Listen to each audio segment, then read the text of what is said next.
Welcome to Clear Play, powered by Typico Sportsbook. I'm your host, Tony Anderson, and the NHL's second season is upon us as 16 teams begin their quest to host Lord Stanley Cup.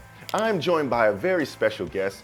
He is an editor for NHL.com, as well as co-host as Fantasy on Ice, Pete Jensen. Pete, how are you? Doing great. Looking forward to the start of the playoffs this week. And of course, NHL Fantasy on Ice podcast. We just dropped a betting preview and also a fantasy pool preview. Indeed. So Pete, let's jump right into it. You know, for you, how do you predict the winners of NHL Playoff Series?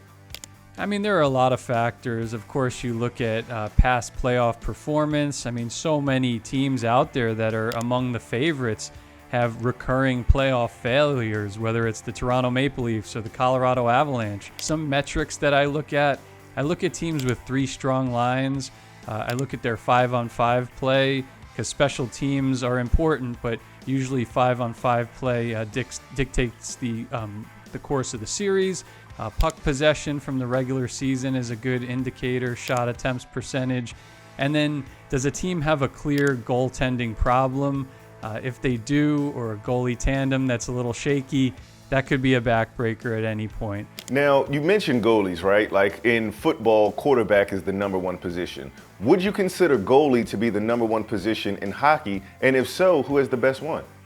Yeah, I mean, I think it's crucial for the postseason to have not only a bona fide number one starter, but, you know, in some cases we've seen having a good backup can really give you that protection for if the guy goes down. There are some teams out there that if they lose their starting goalie, they could be done very soon. It could completely turn the tide of a series. The best goalies this year, I mean, obviously Andrei Vasilevskiy, back-to-back Stanley Cup champion for the Tampa Bay Lightning.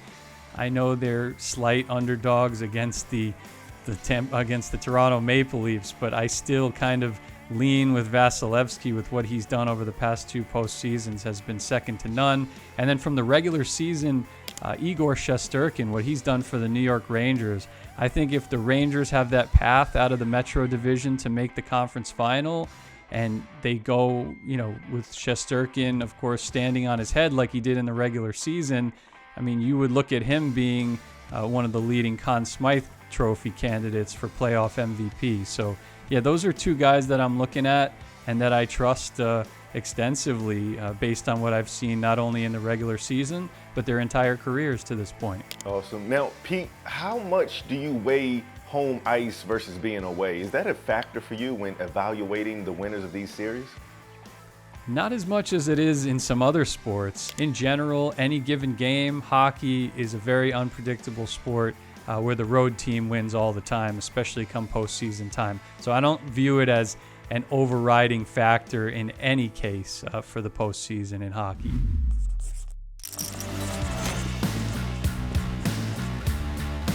So Pete, let's get into the really nitty gritty. I mean, the East is wide open. I mean, any of those 8 teams can take it all away. There's a ton of parity in hockey right now. So for our premium picks, give us 2 to 3 teams that you feel can take it all away. Yeah, in the East, I think there's a lot of pressure on the Florida Panthers. They're never going to have a better roster than they've currently built, especially after adding Claude Giroux at the trade deadline from the Flyers, a longtime Flyers captain. So he's just like a secondary guy now in Florida. High expectations for them. I have some concerns about their defense, and they might get a hiccup again if they play the Tampa Bay Lightning. I don't like that people are underestimating the Lightning after everything they've done. Tail end of the regular season, that team has clearly ramped it up a notch. Like, they're not in cruise control anymore. They know that the regular season doesn't matter as much as the playoffs do, and it seems like they've conserved their energy for the right time.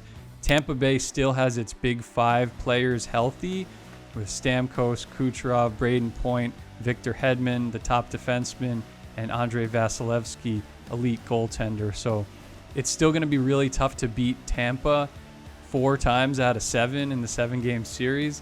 So I'm picking Tampa Bay to go back to the final. One team that I think has more depth than they've had in recent years is the Boston Bruins, and they kind of conveniently slided into the other side of the bracket where they're with the Metropolitan Division teams.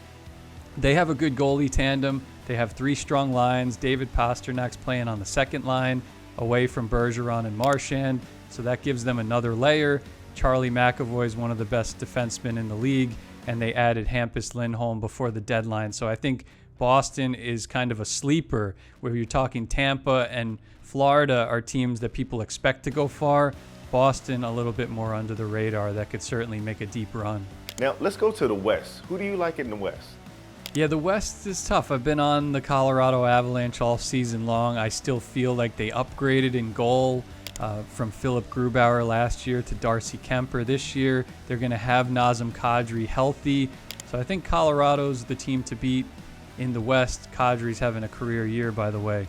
I think the team that's most likely to trip them up in the division is the Minnesota Wild. They have Kirill Kaprizov, MVP candidate, scored 100 points this year. Breakout player Kevin Fiala.